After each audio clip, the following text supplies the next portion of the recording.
Assalamualaikum warahmatullahi wabarakatuh. Perkenalkan, saya selaku moderator dari kelompok 5 akan memperkenalkan anggota-anggota dari kelompok 5.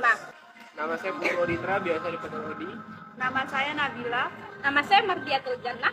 Nama saya Mutiara. Nama saya Nela Febiola. Nama saya Nimani Duyanti.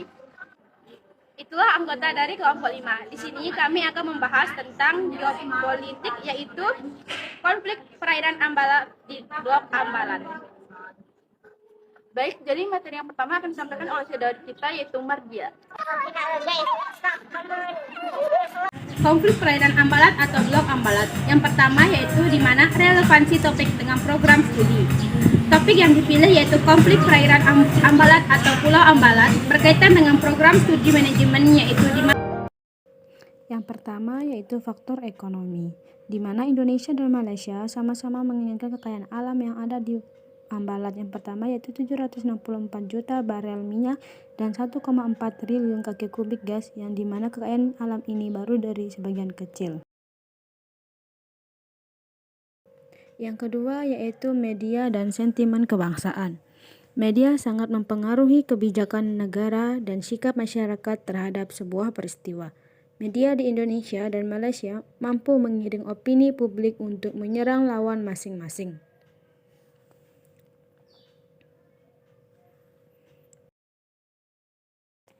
Yang ketiga yaitu pemerintah dan penegak hukum. Dalam relevansi topik pada mata kuliah kewarganegaraan, yaitu terdapat perang opini antara pemerintah Indonesia dan Malaysia begitu sengit, masing-masing memprovokasi massa dalam tanggap kasus Ambalat. Apa yang harus kita lakukan? Sebagai rakyat Indonesia, kita harus peduli dan sadar bahwa masih banyak daerah-daerah perbatasan yang memiliki potensi alam melimpah yang hampir diakui oleh negara lain. Mempertahankan NKRI merupakan kewajiban kita sebagai suatu bangsa dan bernegara.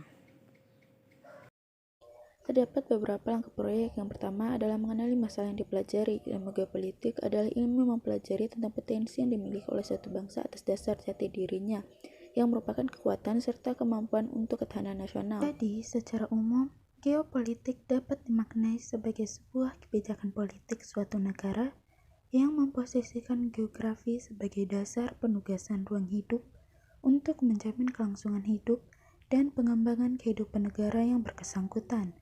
Geopolitik Indonesia sebagai wawasan Nusantara. Konsep geopolitik merupakan ilmu penyelenggaraan negara yang setiap kebijakan dengan masalah-masalah geografi wilayah atau tempat tinggal suatu bangsa. Ruang lingkup suatu negara meliputi darat, laut, dan udara. 2. Menentukan topik permasalahan yang akan menjadi pembahasan. Permasalahan yang ada di masyarakat yaitu topik konflik perairan Ambalat atau Blok Ambalat. Yang ketiga, mengumpulkan sumber informasi, mengumpulkan sumber referensi sebagai pedoman dalam mengidentifikasi atau menyelesaikan permasalahan yang ada dari berbagai sumber. Kami mengumpulkan referensi dari media online seperti website dari Google. Yang keempat, menguji pemecahan permasalahan. Konflik Ambalat bermula sejak tahun 1969, yang dimana Indonesia dan Malaysia menandatangani perjanjian tapal batas landas kontinen pada tanggal 20 Oktober 1969. Malaysia memasukkan Ambalat ke dalam wilayahnya pada tahun 1979. Secara sepihak, klaim Malaysia atas Blok Ambalat ini dinilai sebagai keputusan politis yang tidak memiliki dasar hukum menurut Indonesia. Kasus pembatas yang ditentukan Malaysia melebihi ketentuan garis sea yang telah diatur sejauh 200 mil laut. Pada hal ini, kita sebagai negara NKRI atau negara hukum, maka harus berpedoman pada hukum yang telah dibuat, dan selalu bertindak sesuai hukum yang berlaku. Yang kelima adalah mengembangkan kebijakan publik, di mana dalam konflik ini antara Indonesia dan Malaysia, terutama tahun 1969, kedua negara sama-sama mengakui dan mengklaim pulau tersebut sebagai bagian dari wilayahnya, namun tidak berhasil mencapai kesepakatan. Dan akhirnya pulau tersebut diberi status quo, atau dalam istilah hukum internasional keadaan ini disebut terra nullius. yang berarti kedua pulau tersebut tidak dimiliki siapapun atau tidak bertua. Kemudian Indonesia dan Malaysia mencoba melakukan perundingan untuk menyelesaikan sengketa ini, namun tidak juga mencapai mufakat. Akhirnya Indonesia dan Malaysia pada tahun 1996 sepakat untuk menggunakan pihak ketiga, yang kemudian pada 31 Mei 1997 menyepakati Special Agreement untuk menyelesaikan sengketa ini melalui proses adjudikasi ke Mahkamah Internasional. Baik, jadi di sini saya akan menjelaskan bagian tentang mengembangkan rencana tindakan. Pada 2 November 1998, Special Agreement tersebut resmi dibawa ke Mahkamah Internasional untuk dilakukan penyelidikan lebih lanjut. Dari mana kasus ini? Yang pertama, Malaysia berperan sebagai pihak yang memiliki ingkotal atau pihak yang tidak memiliki dokumen lengkap terhadap suatu hal, sedangkan Indonesia berperan sebagai pihak yang memiliki titel atau pihak yang memiliki penamaan pasti atau klaim terhadap hal tersebut.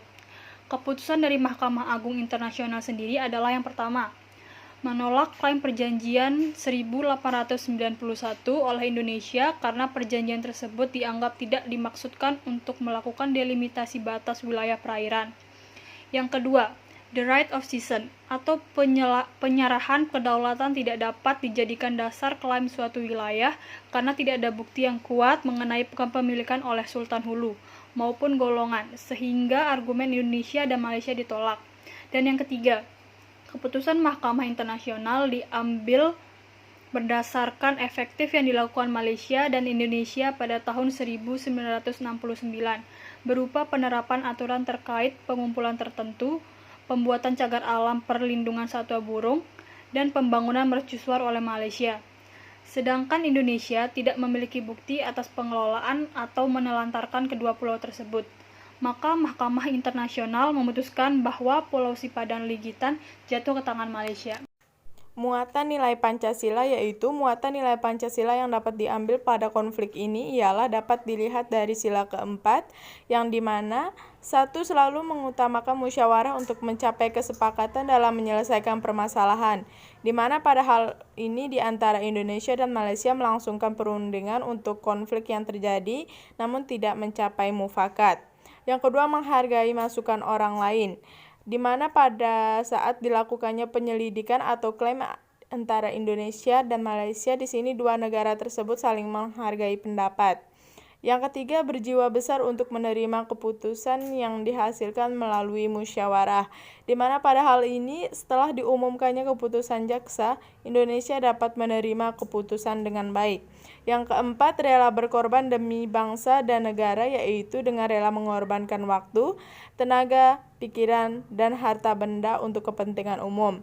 Dalam hal ini, para perwakilan Indonesia telah berkorban pikirannya untuk membela dalam klaim Indonesia di Mahkamah Internasional. Ya, kita berlanjut ke manfaat yang dapat diperoleh, ialah di mana pada konflik ini kita sebagai sesama manusia, khususnya dalam hal negara, harus menyelesaikan suatu topik dengan jalan hukum dengan cara musyawarah untuk mufakat, agar tidak terjadi perdebatan antar negara satu dengan yang lainnya. Ya, kemudian kekurangannya dalam hal ini kekurangan antar negara dalam hal penentuan kepemilikan pulau dengan kekurangan hal-hal yang pasti dan bukti yang mendukung dalam klaim kedua negara tersebut. Yang kedua itu kelebihannya. Dalam hal ini kelebihan yang terjadi ialah menggunakan jalur tengah dengan menggunakan Mahkamah Internasional sebagai penengah mereka untuk menentukan putusan atas konflik yang terjadi. Yang terakhir itu adalah saran. Dengan adanya tugas kewarganegaraan ini, diharapkan mahasiswa atau khalayak lainnya dapat membaca dan mengetahui lebih dalam tentang geopolitik ataupun kasus pada geopolitik ini. Terima kasih.